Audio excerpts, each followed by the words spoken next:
Olá, pessoal, como é que vocês estão? Sejam bem-vindos a mais um MBAcast. Alguns de vocês já estão assistindo outros episódios. Você que está chegando aqui pela primeira vez, o MBAcast tem o propósito de trazer um conteúdo relevante, atual e, claro, com a didática do nosso corpo docente do MBA USP-Exalc. Hoje temos aqui duas convidadas super especiais, professora Márcia Azevedo e também a professora Camila Leon. Vocês vão conhecê-las um pouquinho depois. Já peço para você deixar o like aqui no nosso canal, se inscrever para não perder nenhuma atualização, porque a gente está sempre postando conteúdos e você não pode ficar de fora. Afinal, o tema de hoje promete. Eu tenho certeza que você já ouviu falar alguma coisa sobre neurociência por aí.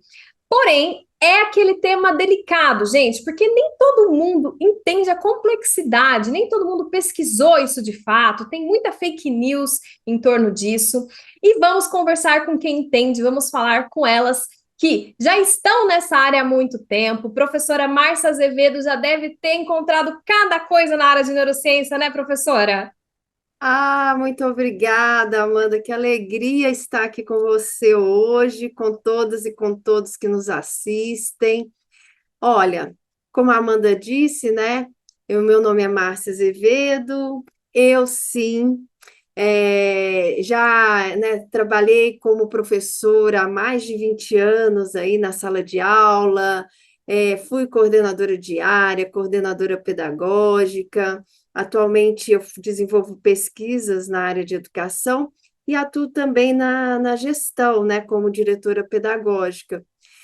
E estou muito feliz em poder contribuir aqui com o nosso curso, com a equipe de coordenação e como docente do curso de Neurociência Aplicada à Educação aqui da USP-Exalc. Então, muito obrigada, Amanda. E nós vamos poder conversar um pouquinho, sim, das nossas experiências, mas hoje a gente tem uma convidada muito especial, viu, Amanda? Muito especial. Ela vai trazer, assim, contribuições profundas. Eu vou falar menos, e vou deixar a professora Camila Leon, que é a nossa convidada, expor um pouquinho só, viu, gente, do profundo conhecimento que ela tem na área.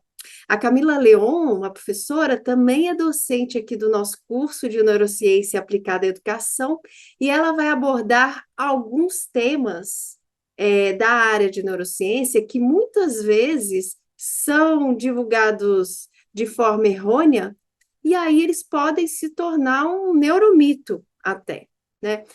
E eu vou falar um pouquinho, só um pouquinho aí da experiência e da formação da professora. A professora Camila Leon, ela é pedagoga, é também formada em letras, é psicopedagoga, mestre e doutora em distúrbios do desenvolvimento. Atualmente, ela é a professora convidada de vários cursos de especialização e também do nosso, como eu já disse. Além disso, ela atua como psicopedagoga clínica e como conselheira estadual da Associação Brasileira de Psicopedagogia. Ela foi uma das autoras, gente, da coleção de alfabetização do sistema Mackenzie de ensino. E eu falo alfabetização porque é um tema, né, muito caro a nós, a todos nós, né, que pensamos na educação básica. E ela vai falar um pouquinho sobre isso aqui. Os seus estudos, eles são direcionados à área da aprendizagem infantil e da psicopedagogia com ênfase em psicologia cognitiva, neuropsicologia cognitiva e neurociência aplicada à educação. Ela atua nos temas de avaliação e intervenção neuropsicológica cognitiva com uso de instrumentos que não são restritos, ou seja, professores, escolas muitas vezes podem se valer desses instrumentos para poder compreender melhor, né, os estudantes que estão ali sob nossa responsabilidade.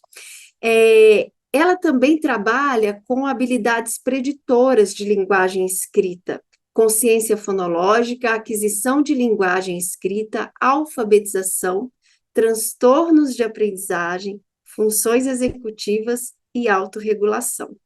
É muito, muito, muito conhecimento que nós temos, e aqui nós vamos ter a oportunidade de conversar sobre alguns desses temas, mas vocês vão perceber, eu tenho certeza, o quanto quem puder fazer o curso conosco vai poder aprender sobre todos esses assuntos. Professora Camila, é um grande prazer tê-la conosco hoje.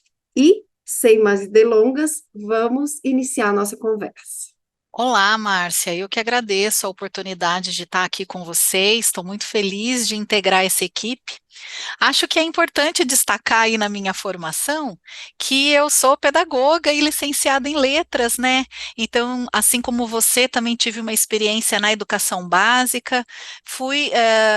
Sem querer cair na formação de professores, e aí parece que uma coisa vai direcionando para outra, e a gente acaba sendo picada pelo bichinho da pesquisa, e as práticas baseadas em evidência hoje, quando a gente pensa em educação, são aquelas fundamentadas pela neurociência, entre outros desdobramentos, como é o caso da neuropsicologia, né? Então, estou muito feliz de estar aqui para a gente poder conversar um pouquinho.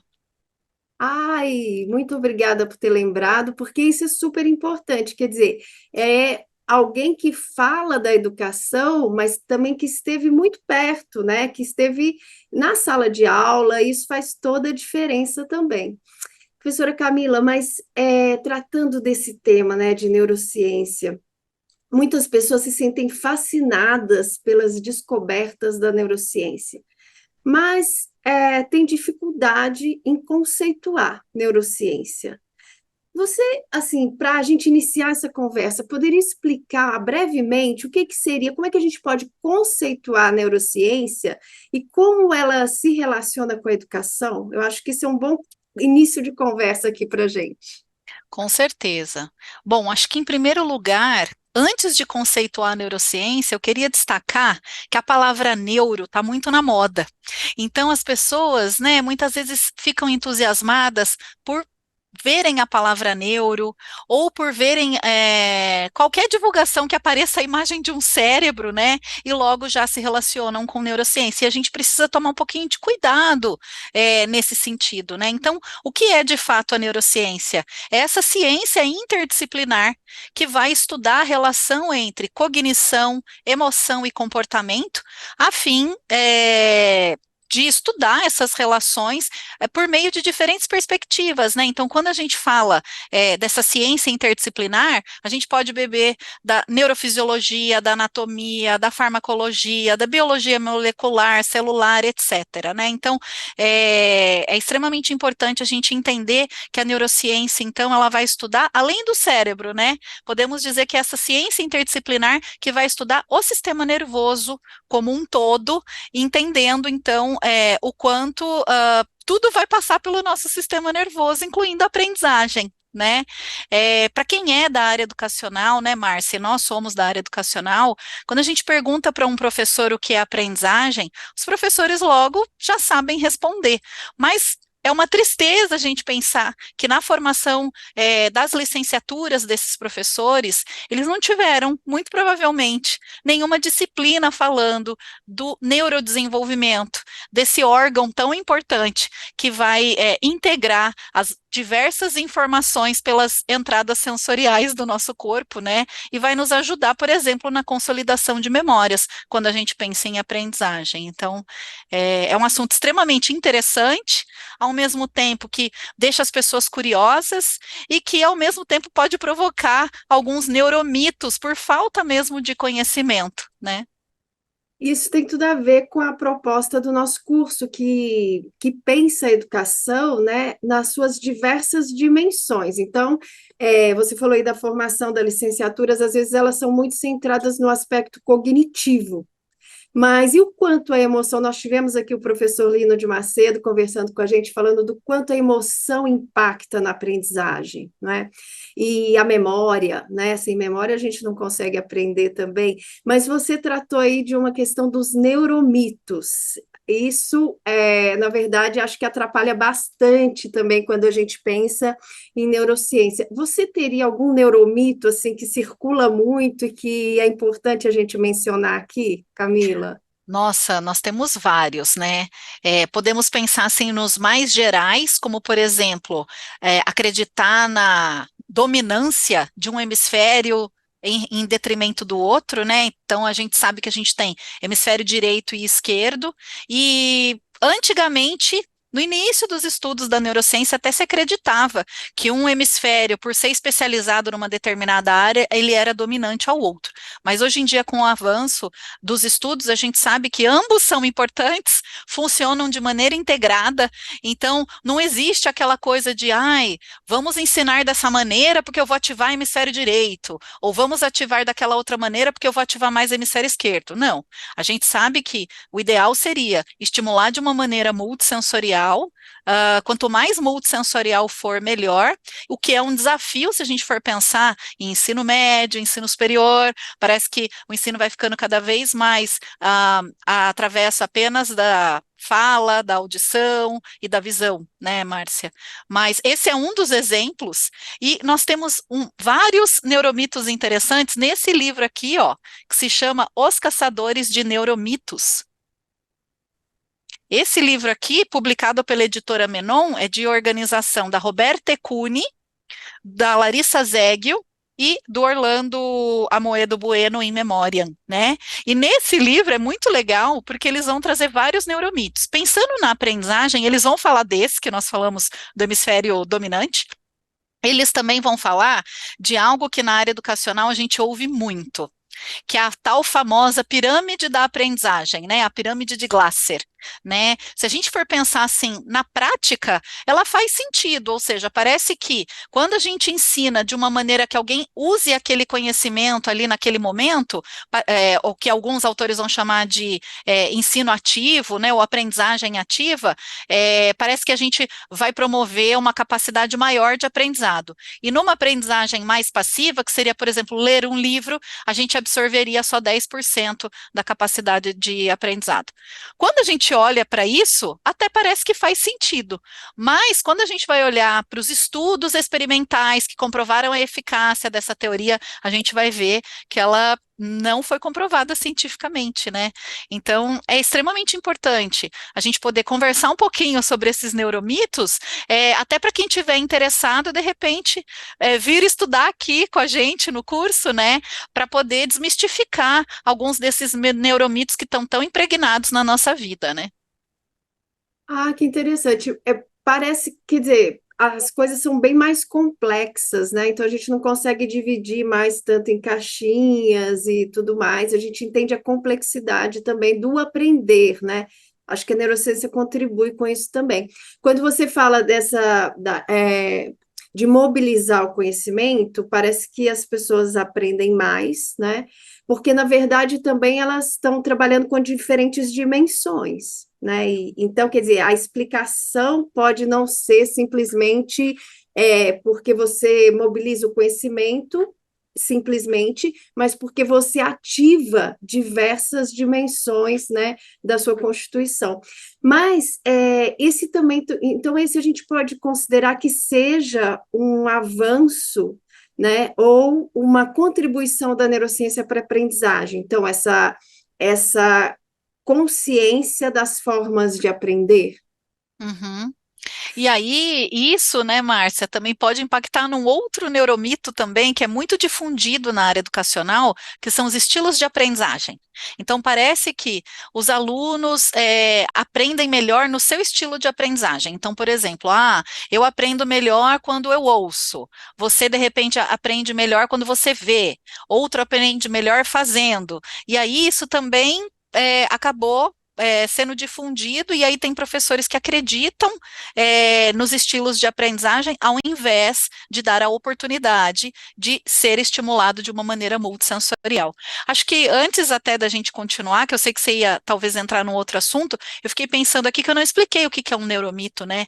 O neuromito, muitas vezes, ele teve a sua origem em algum estudo científico, mas ele foi se tornando uma inverdade, por quê?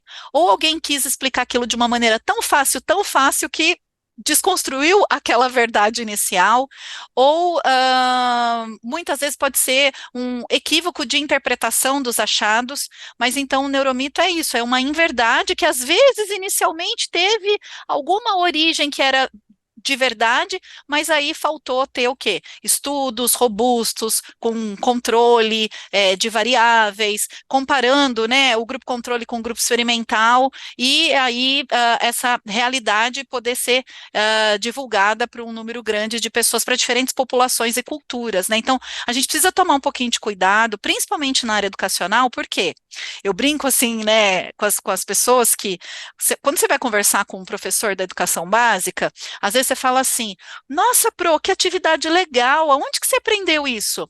Ai, amiga, eu olhei no Pinterest. E assim, não é nada contra, né, gente? Quem não tem uma conta no Pinterest? Mas assim, será que porque deu certo na sua turma, vai dar certo na outra turma? Não necessariamente. Então, a gente acaba até entrando no conceito de práticas baseadas em evidência, né, Márcia?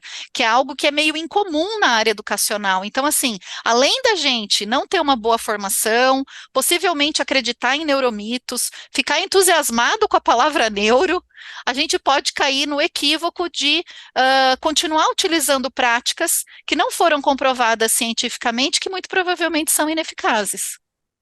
Sim, nesse aspecto, eu também trago um pouco de complexidade do sim e não, né? Porque não necessariamente eu preciso ter uma evidência para perceber que funciona com a minha turma, né? Que eu tenho uma aprendizagem ali, que eu percebo que a turma está evoluindo e tudo mais. Então, ali é uma evidência empírica. Perfeito. E ok, mas é muito importante, então, a gente conhecer e saber, né? Ter o conhecimento sobre o funcionamento do cérebro para saber como que ele pode ajudar a melhorar as técnicas de ensino em sala de aula. Eu acho que, professora Camila, você tem muito a contribuir com o seu curso, trazendo esses conhecimentos para nós, né? E aí, se eu pedisse para você comentar sobre isso, como que esse conhecimento sobre o funcionamento do cérebro, né, ele pode ajudar a melhorar as práticas de ensino na sala de aula, pensando na educação básica. Legal. Bom, acho que assim, em primeiro lugar, a gente também precisa entender os limites da própria neurociência, né? Então, é muito legal esse outro livro aqui, ó, que se chama Neurociência e Educação, da editora Artimed, de autoria do Ramon Cossenza e da Leonor Guerra, né? É um dos primeiros livros que a gente teve, acho que tentando fazer essa ponte numa linguagem acessível das contribuições da neurociência para a educação. E nos capítulos dos livros, desse livro, eles vão falar sobre várias contribuições, né? Então, como que o cérebro funciona, como que o professor melhor poderia se aproveitar daquele conhecimento, mas no final, no capítulo final, eles vão falar o seguinte, né? Que a neurociência, ela não vem trazer uma nova pedagogia, mas ela ajuda a fundamentar práticas empíricas, como você havia comentado, que já são realizadas com sucesso, né? E aí, acredito eu que nós não vamos ter, então, algumas assim estratégias universais que possam ser adotadas para qualquer segmento, em qualquer conteúdo, né? Mas já temos alguns avanços, principalmente na área da alfabetização. Então, acho que esse é um pilar assim que daria para a gente conversar um pouquinho de exemplo de prática de ensino que pode ser mais eficaz, respeitando a forma como o cérebro funciona. O que que você acha? Ai, eu acho perfeito. Eu acho que isso é muito importante e de muito interesse para quem está nos assistindo. Se você puder, avançar um pouco aí nesse tema, eu mesma vou adorar. Tá, legal. Bom, a gente tem um problema, né? Antes de falar especificamente de qual que é a área, como que isso acontece, tal, tal, tal, um problema na formação dos profissionais da área da educação do Brasil, que ela não é só pautada em habilidades cognitivas, como você havia comentado anteriormente, né?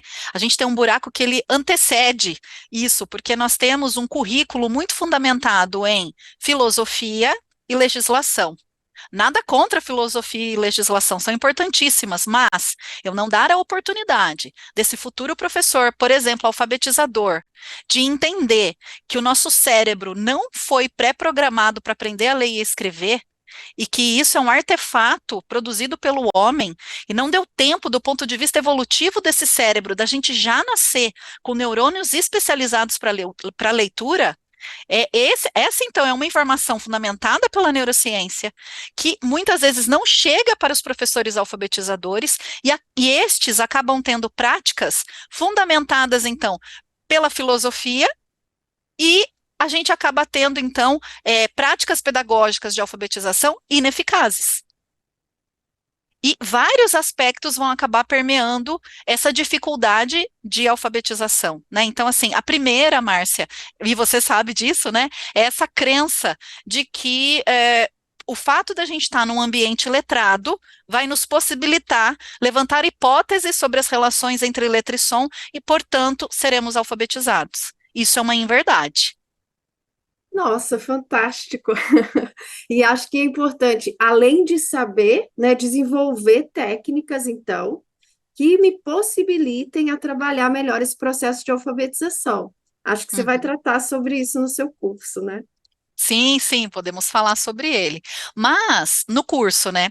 No Só para dar curso. uma pincelada para o pessoal que está aqui assistindo, de repente vai ficar interessado, ou já pode estar até com raiva, e falar, eu vou fazer de raiva esse curso para comprovar que ela está errada. Então, assim, brincadeirinhas à parte, como a gente está comentando, nós temos contribuições, então, de vários estudos. Um dos nomes mais proeminentes nessa área, né, é o Stanislas Dehaene, que é um matemático francês que publicou esse livro traduzido para o português, que se chama Os Neurônios da Leitura, como a ciência explica a nossa capacidade de ler, publicado pela editora Penso. Ele é um neurocientista que estuda esses neurônios, né, que não foram pré-programados para aprender a ler e a escrever há várias décadas já. Então, ele tem vários estudos, artigos científicos, e para gente que está no Brasil, que muitas vezes não fala inglês, poder ter acesso a uma literatura de português, em português pode ser algo interessante, por isso já deixamos aqui aquela dica de leitura, e para quem quiser se aprofundar, venha fazer o curso conosco. Maravilha! E aí, pensando nessa questão, quer dizer, você trouxe um tópico bastante importante que é uma dificuldade de ensino, né? Agora, eu estou pensando aqui que não tem a ver com dificuldade de aprendizagem, mas que pode ser uma consequência, né? Pode gerar uma Perfeito. dificuldade de aprendizagem. Agora, eu estou pensando especificamente na dificuldade de aprendizagem, né? De que maneira, né, que a neurociência poderia contribuir para a identificação e apoio aos estudantes que têm, né, ou que apresentem alguma dificuldade de aprendizagem. Tá. Bom, pensando na dificuldade de aprendizagem, né, gente? Se você está aqui assistindo, pensa aí se na época que você foi estudante de educação básica, você teve dificuldade com alguma disciplina. Muito provavelmente sim, porque aqueles que eram bons de habilidades acadêmicas, de repente não eram bons na educação física. Os que eram bons na educação física, de repente tinham dificuldade na matemática, enfim. Então, eu acho que é importante começar pontuando, né, Márcia, que qualquer pessoa pode apresentar dificuldades de aprendizagem em qualquer momento da vida. Então, um Sim. outro exemplo, né? Vamos supor que alguém era muito bom estudante, mas de repente foi fazer faculdade de psicologia porque queria ficar livre da matemática. E aí viu que tinha disciplina de estatística, por exemplo, e aí teve que estudar estatística e apresentou então uma dificuldade, talvez na vida adulta, né? Então, acho que esse é o primeiro ponto. Bom, a neurociência contribui nos trazendo informações sobre como que o cérebro melhor aprende. Então, a gente entender o que é naturalmente adquirido, o que não é naturalmente adquirido, já vai nos possibilitar entender que algumas dificuldades seriam mais naturais de aparecerem, né? Então, por exemplo, a gente acabou de falar de alfabetização. Se o nosso cérebro não foi pré-programado para aprender a ler e a escrever, o normal é que as pessoas apresentem dificuldades, certo? Certo. Agora, se o professor fez, por exemplo, o nosso curso, e entendeu como o cérebro melhor é alfabetizado, quais são as melhores técnicas e estratégias que foram comprovadas cientificamente que vão favorecer essa migração neuronal para o cérebro ficar melhor especializado para aprender a ler. Então, o professor usou a melhor técnica e ainda assim seu estudante não aprendeu, a gente já vai começar a pensar, então, em outras variáveis, né? E aí, quais variáveis poderiam ser essas? Aquilo que a gente já sabe, e que a neurociência comprova, né? Como está a qualidade do sono? Como está a qualidade da minha alimentação? Se de fato eu me alimento antes de ir para a escola, né? Como que está o uso de tecnologia digital? Se está excessivo ou não? Se eu faço atividade física ou não? Podemos pensar nas questões sensoriais, né? Se eu já fui para o oftalmo, se eu estou precisando ajustar o grau do óculos, se eu preciso usar óculos, se eu ouço direito. Então, assim, são muitas variáveis que podem acabar impactando nas habilidades que são necessárias para a aprendizagem. Como, por exemplo, para a gente poder prestar atenção, o que seria necessário? Então, se a gente for pensar na atenção, o que direciona a nossa atenção voluntária, que é o tipo de atenção que a gente precisa para poder aprender, é o nosso interesse.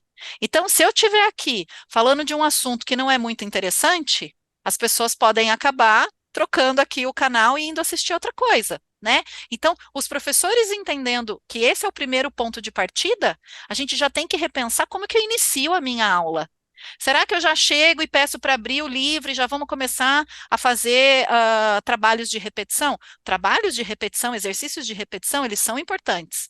Mas será que é assim que eu deveria começar a minha aula? Então, assim, quando a gente pensa, então, que todas as oportunidades estão sendo dadas para favorecer a aprendizagem da melhor forma como esse cérebro aprende, ainda assim o indivíduo não avança, tem que talvez ter alguma outra explicação, ou ambiental, ou sensorial, ou cognitiva, né, que explique essa dificuldade. E a maioria dos indivíduos vai apresentar uma dificuldade de aprendizagem que é pontual e passageira.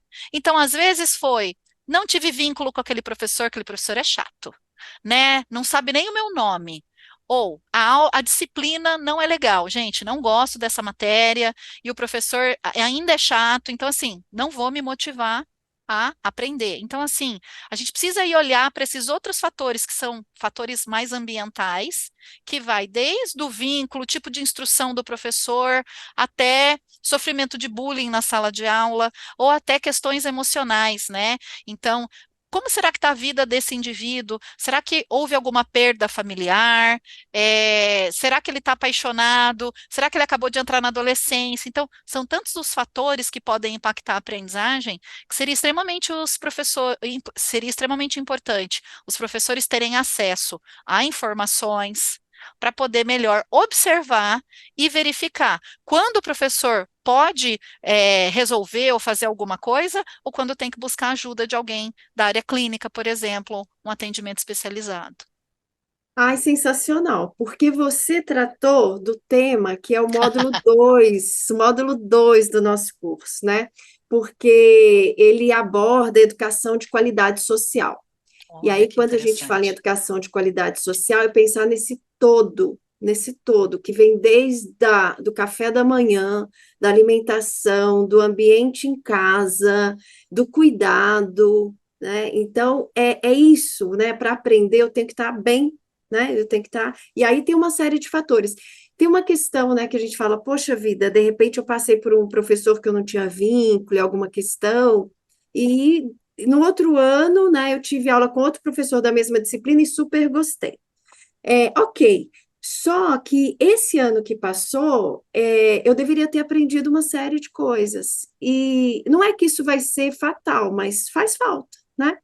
Com Então, certeza. que esse estabelecimento de vínculo, né, como é que a gente pode fortalecer esses vínculos de modo que a gente não promova uma perda, né, de um ano letivo, assim. Então, acho que isso vai ser bem bacana também a ser tratado no curso, e acho que a gente pode considerar, então, que também é uma contribuição da neurociência, né, ajudar a compreender a importância desses outros fatores para criar ambientes de aprendizagem mais inclusivos, né, Camila?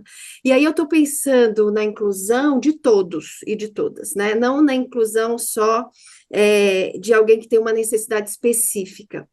Mas, e aí eu queria que você, se pudesse, tratasse dessa inclusão de todos e depois falasse um pouquinho da inclusão de alunos que têm necessidades específicas também. Como que a neurociência vê esse tipo de inclusão? Ah, legal. Olha, Márcia, talvez a gente possa até responder os dois em um só, a partir de um conceito que a gente chama, vou começar com o desenho universal da aprendizagem, tá bom? Ótimo. A gente tem, então, esse conceito que é derivado da arquitetura, né? Então, quando os arquitetos, né, e os engenheiros vão projetar um novo edifício, eles têm que pensar, numa estratégia de acesso que facilite o acesso para todos. Então, não só para o cadeirante, mas para alguém que esteja utilizando muleta, para a mulher que está grávida, para aquela que está carregando um carrinho de bebê, etc., né? E aí, ao invés dos engenheiros e dos arquitetos pensarem em ter somente escadas, eles vão pensar que além da escada pode ter rampa, se tiver financiamento o suficiente, pode colocar um elevador. Então, assim, eles vão ter que pensar que quando você pensa numa estratégia para alguém, de repente, que está com uma necessidade especial, aquela necessidade especial pode ser atendida para todos. E esse é o conceito que está por detrás desse tipo de ensino que a gente chama modelo de resposta à intervenção. Ou seja, nós podemos, a partir da forma como esse cérebro aprende, quais são, então, esses aspectos que vão impactar essa aprendizagem, pensar que, às vezes, uma estratégia, por exemplo, para alguém que tem um TDAH, né, o transtorno do déficit de atenção e hiperatividade, que acho que todo mundo já ouviu falar de alguém que tenha TDAH, né, de repente, uma estratégia pensada para alguém com TDAH pode favorecer o aprendizado, não só quando eu tiver um caso de alguém com TDAH na minha turma, mas eu poderia usar com todo mundo, né? Então, por exemplo, pensando aí na educação básica, pensando na educação infantil, né?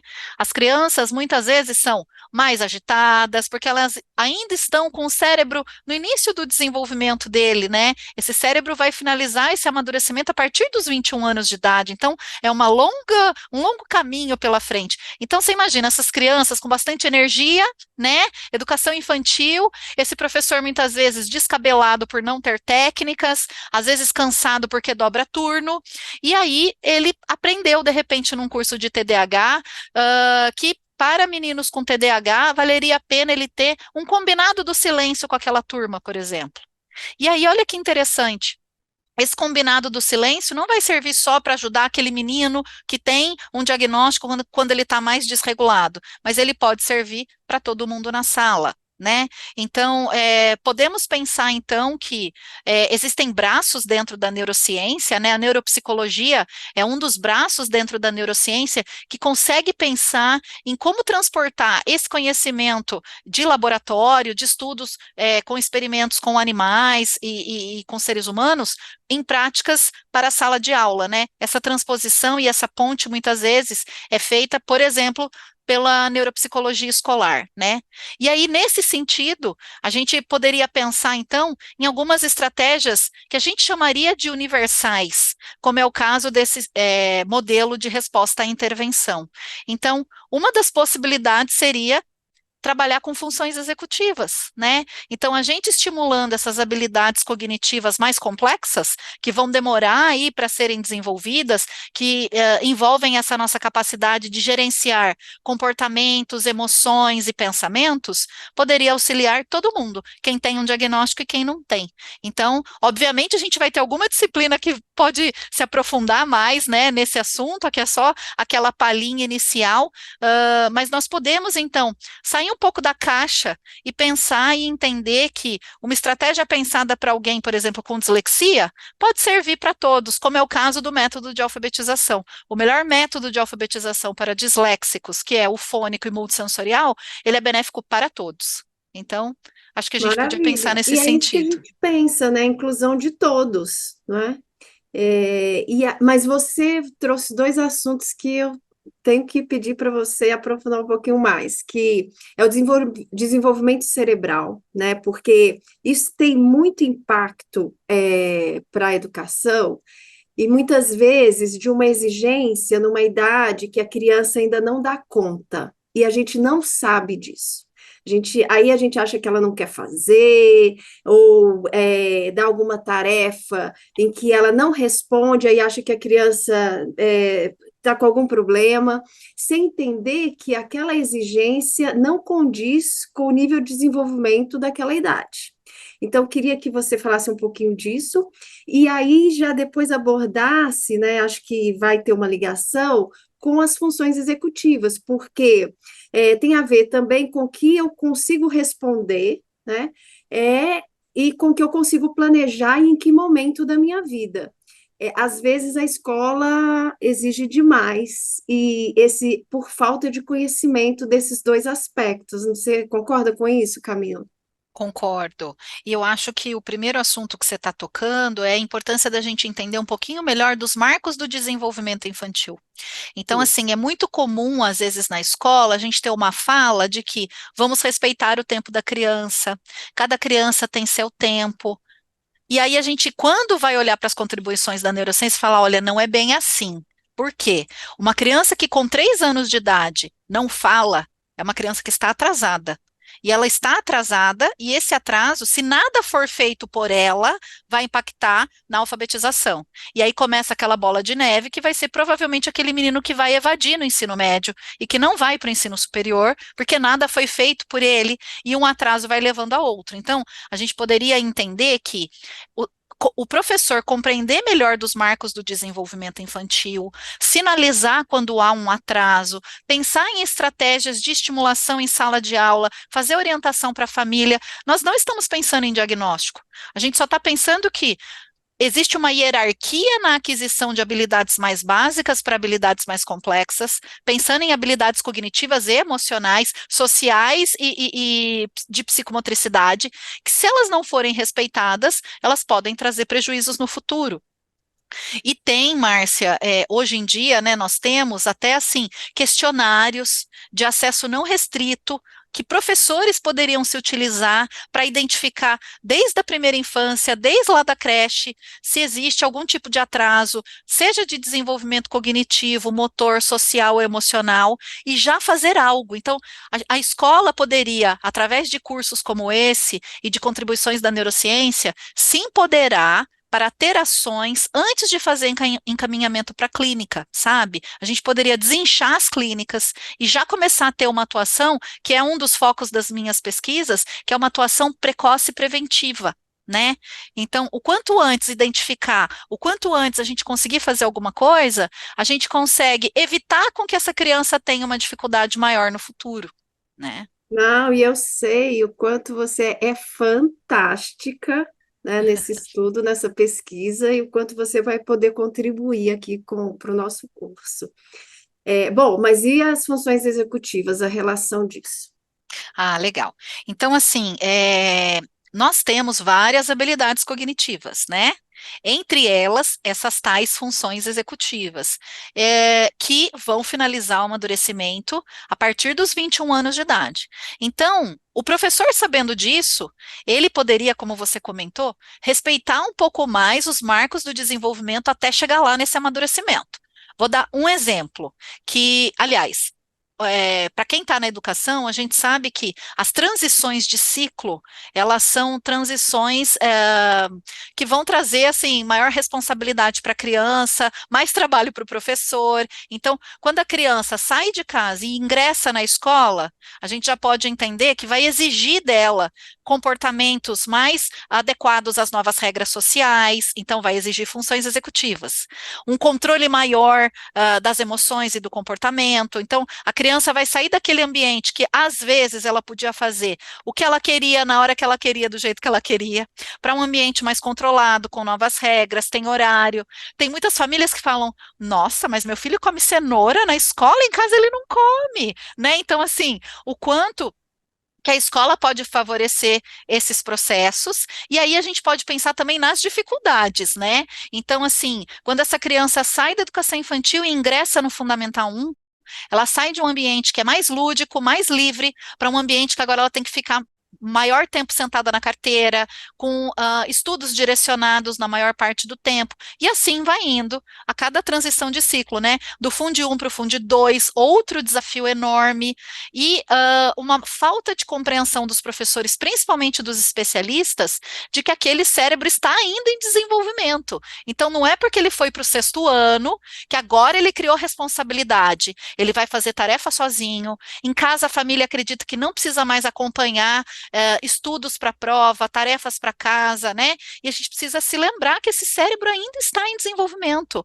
E o pior ainda, acrescido da adolescência. Pior no sentido de que a gente tem transformações, então, hormonais, além das transformações neurológicas, né? Principalmente do sistema dopaminérgico nessa faixa etária. Então, tudo aquilo que era prazeroso deixa de ser, né? E aí começa a vir o tédio, né? Enfim, então assim, nós temos na área educacional grandes desafios, então, principalmente pensando na transição de cada ciclo e professores que infelizmente não têm as informações dos marcos do desenvolvimento, da importância das funções executivas enquanto preditoras de aprendizagem, e o quanto o professor seria promotor dessas habilidades cognitivas e principalmente das funções executivas. E um exemplo, então, para ficar um pouco mais claro, vamos imaginar, então, os meninos de sexto ano. Quem já deu aula para sexto ano sabe que é aquela coisa, é para usar caneta? Pode usar caneta vermelha? Então, eles ainda estão nessa transição de um tipo de ensino no Fundamental 1, que ele tinha, às vezes, um único professor, e o tempo todo ele, né, o professor direcionando comportamentos, e aí ele vai para um Fundo 2, que ele tem que aprender a gerenciar a agenda, ele tem que saber quais os livros que ele leva naquele dia, que livros que ele não deveria levar naquele dia porque não tem aula daquele professor. Então ele sai de um professor para vários professores, e aí é exigido dele que ele tenha uma organização, por exemplo, e um planejamento que neurologicamente naturalmente ele não teria. E aí os adultos precisariam compreender que são os adultos que são as funções executivas superiores dessa criança nesse momento, e o professor tinha que, ao invés de brigar, né, falar, olha, por que será que você esqueceu? Como que eu posso fazer para você se lembrar da próxima vez? E ir trabalhando mais com a metacognição dos estudantes do que só com punição e achando que eles já tinham que saber e que eles já tinham que estar prontos e que a professora do ano anterior é que tinha que ter ensinado, né? E isso tudo tem a ver, então, com as tais funções executivas. O quanto elas vão favorecer e elas vão ajudar, como se fosse um trampolim para adquirir habilidades acadêmicas, né, a partir delas. Maravilha, e esse conhecimento é fundamental, porque aí a gente entende que é um processo, né, neurobiológico e que muitas vezes essa criança, né, o pré-adolescente não consegue, não é que ela não queira, né, ela vai conseguir se ela tiver ajuda, mas ela não consegue. E isso aí vai baixar a expectativa, né? E o professor consciente, a professora conscientes disso, né, Camila, elas conseguem também orientar as famílias, conseguem orientar as famílias que precisam também dessa explicação, desse conhecimento e tudo mais. Bom, e aí eu queria também, você falou em uma questão do sono, da importância do sono, né? E cada vez essas crianças mais conectadas e dormindo menos, chega na escola sonolenta, e o quanto que isso impacta, eu queria que você rapidamente comentasse, porque isso vai ser assunto do seu curso, claro, mas o quanto a falta de sono, né, pode impactar na aprendizagem e na memória, e o quanto a memória é importante para a aprendizagem, né? Uau, excelente. Então vamos lá. Primeiro, assim, uma rápida explicação de processos de aprendizagem para a gente chegar lá, né? A entrada da aprendizagem, nós já comentamos hoje aqui, né, no nosso MesaCast, é a atenção. Então, se não houver atenção, a entrada da aprendizagem já fica comprometida.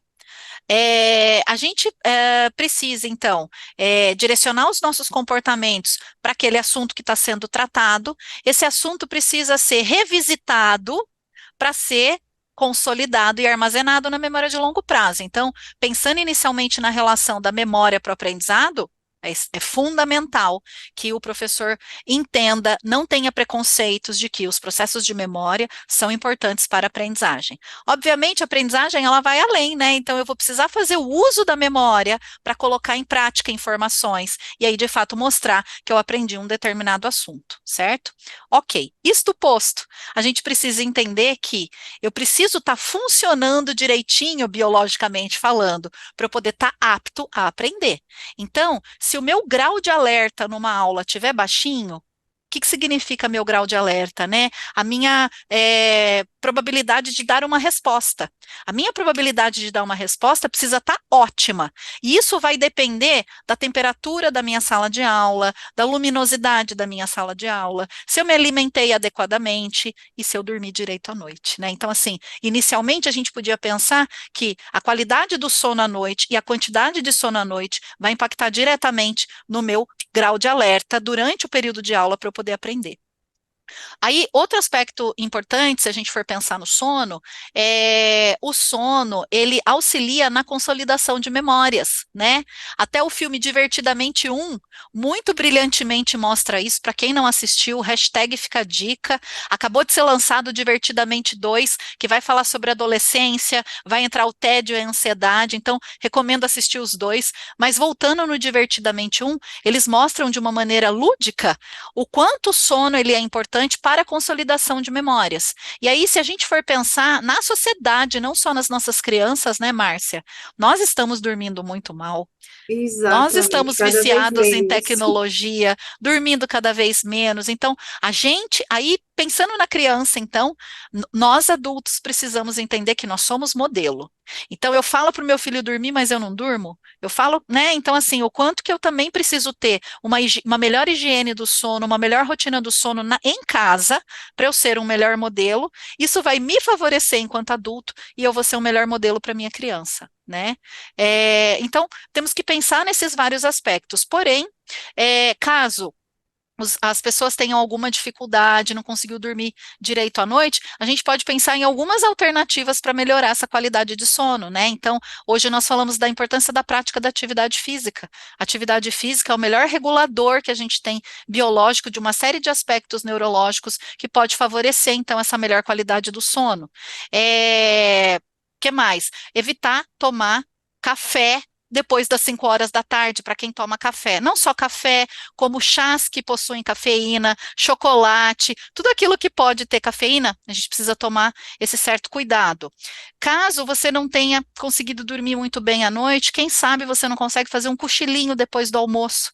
A gente tem algumas evidências mostrando que de 30 minutos a 1 hora depois do almoço, pode favorecer de 20 a 40% da aprendizagem. Então, assim, tem várias informações de estratégias que podem nos auxiliar tanto a melhorar a nossa qualidade do sono, como a qualidade do sono dos nossos estudantes, pensando o quanto isso vai favorecer processos de consolidação de memória e o quanto isso vai favorecer o nosso grau de alerta para a gente poder estar melhor preparado para aprender quando a gente estiver, por exemplo, numa aula.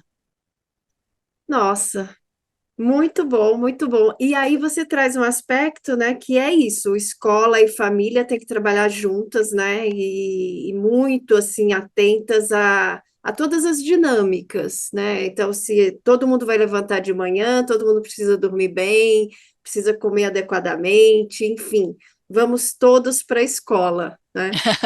De novo. E pena que nós já estamos terminando o nosso tempo aqui de conversa.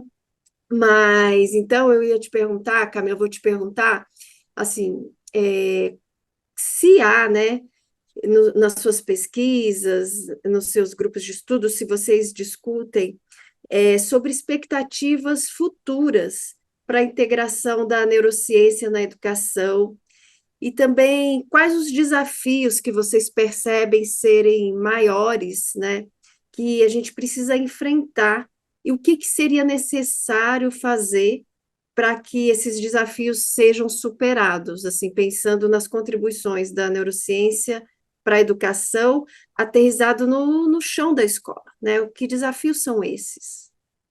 Olha, nós já até tocamos em alguns desafios aqui, né, Márcia? Podemos considerar que o que é mais urgente é a gente atualizar as grades curriculares dos professores, para que no futuro a gente tenha professores melhor formados, no sentido de ter acesso a informações de como esse cérebro se desenvolve, dos marcos do desenvolvimento, de tudo que a gente falou aqui. Então, acho que esse é um primeiro ponto. Um segundo ponto, pensar na formação continuada dos professores, né? Eu acho que ter acesso a uma especialização, né, uma pós-graduação como essa que vocês estão organizando aqui na Exalc, vai favorecer, então, professores que já são formados a terem acesso a novas informações e fazer a atualização das suas práticas pedagógicas, né? Então, podemos pensar nesses dois grandes desafios. O terceiro seria como que a gente conseguiria transformar políticas públicas baseadas em evidência para melhor favorecer todos os processos, né, tanto de entrada dos meninos na escola, permanência dos meninos na escola, processos de avaliação, né, então tem muitos desafios. E nós já temos alguns caminhos percorridos, né, eu queria destacar que nós temos uma iniciativa privada, né, de um neurocientista brasileiro, que é o Roberto Lente, que tentou reunir, já faz mais de 10 anos que ele iniciou esse movimento, de tentar reunir os neurocientistas brasileiros e aqueles que fazem neurociência aplicada à educação aqui no Brasil, num movimento chamado Rede Nacional Ciência para a Educação, Rede CPE.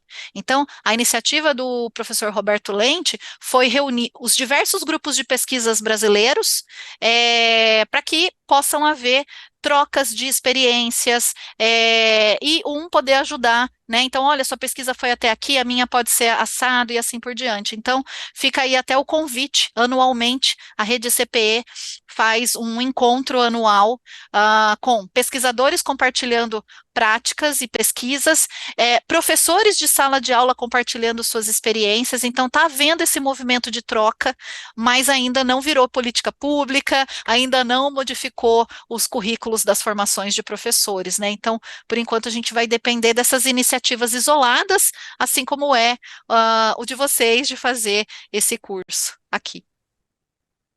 Camila, professora Camila, muito obrigada por esse encontro, esse bate-papo, que não foi só um bate-papo, foi uma aula, aprendi muito, foi sensacional. Amanda, o que que você achou desse nosso encontro? Nossa, professora, eu sou suspeita a falar, entendeu? Porque o pessoal de casa deve olhar e falar assim, não, porque ela tá puxando o saco, porque não é possível, mas assim, vocês que assistiram o conteúdo, vocês viram, né, gente? Acho que a professora Camila trouxe aqui referência de livro, trouxe sugestão de filme, evento, acabou de falar de evento aqui. Então, esse aqui foi o spoiler da super aula que ela provavelmente vai dar para você que está aqui assistindo e que quer fazer parte do curso, né? E para aquele que já está matriculado, já está aqui como aluno, vai ter a chance de conhecer a professora Camila mais de perto, a professora Márcia também. Então, professora Camila, ó, posso falar para você? Vocês deram um show aqui hoje, adorei o conteúdo, muito obrigada, viu?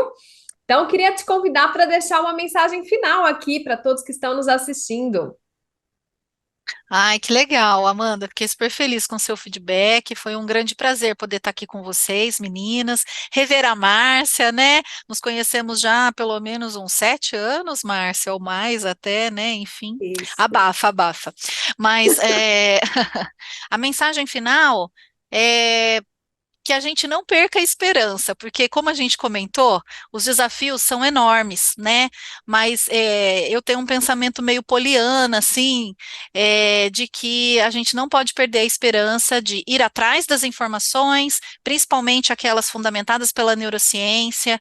Quais são as melhores práticas, então, para poder ensinar, para poder aprender, para que a gente possa diminuir os prejuízos que a gente anda tendo na educação brasileira, né? Nós somos campeões da incompetência na aquisição de alfabetização, de matemática e de ciências, de acordo com os exames internacionais e nacionais. Então, que a gente não perca a esperança e que a gente possa ir atrás de informações e que a gente possa transformar as nossas práticas e, com isso, transformar vidas, né?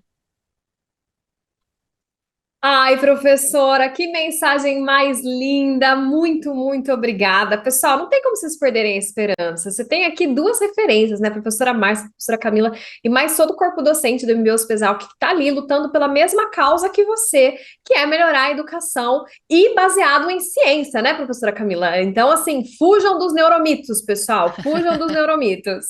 E aí, professora Márcia, queria também te convidar para deixar uma mensagem final.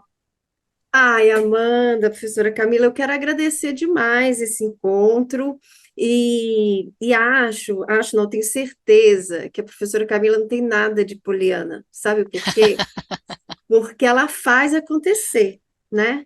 É o que ela comentou também. O caso do Brasil é que a gente precisa de uma gestão que una as iniciativas que muitas vezes são pontuais, são individualizadas. Então, a gente precisa fazer isso acontecer de forma ampla e geral. Mas estou feliz porque eu estou conversando, né, com uma pessoa que eu admiro muito, que é a professora Camila, e que ela faz pesquisas muito sérias, e que ela também vai conversar com os professores, ela vai ajudar os professores a compreenderem isso numa transposição, né, de linguagem e pedagógica de forma muito eficiente. Então, de certa forma, ela modifica mesmo a vida de muitas crianças por meio dos seus mediadores, que são as professoras e os professores. E eu fico muito feliz de ver isso acontecer. Então, só tenho a agradecer e, Amanda e professora Camila, convidar aí a você que está nos assistindo e que também, né, acredita como nós, né, que nós podemos fazer a diferença. Então, vem para o curso, né, Amanda? É isso aí, professora. E eu acho que é assim, sabe, gente? Se você não tiver no momento, se por algum motivo você não conseguir fazer o curso agora, clique aqui no botão de se inscrever no YouTube, continua acompanhando os conteúdos que a gente está trazendo nas nossas redes sociais. Esses dias mesmo estava saindo a professora Márcia dando algumas dicas lá no Instagram. Se conecta com as nossas professoras aqui no LinkedIn, outras redes, para que vocês possam ir criando uma rede confiável de onde buscar informações, tá? Esse acho que é um grande passo. O segundo passo é você, talvez aqui nos comentários, não sei se alguém vai comentar alguma coisa, trazer alguma experiência, mas trocar a experiência. Deixa um comentário aqui, se teve alguma coisa que a professora Camila falou e que tocou no seu coração, uma pergunta que a professora Márcia falou, que você falou, essa aqui eu sei responder, porque essa aqui eu já vivi. Deixa aqui no chat, deixa nos comentários, porque essa troca, ela é muito valiosa. E aí, quando você tiver a chance de fazer parte do curso, você vem e aí você vai ver que aqui o negócio vai e decola, entendeu? Então, professora Camila, professora Márcia, muito obrigada pelo tempo de vocês, por toda a dedicação, carinho, por cada uma das palavras que vocês trouxeram aqui, muito pelo amor que vocês sentem pela educação do nosso país. Um agradecimento especial por vocês não terem desistido e a gente se encontra numa próxima oportunidade. Pessoal, assistam aos outros MBA Casts, a gente se encontra numa próxima. Tchau, tchau!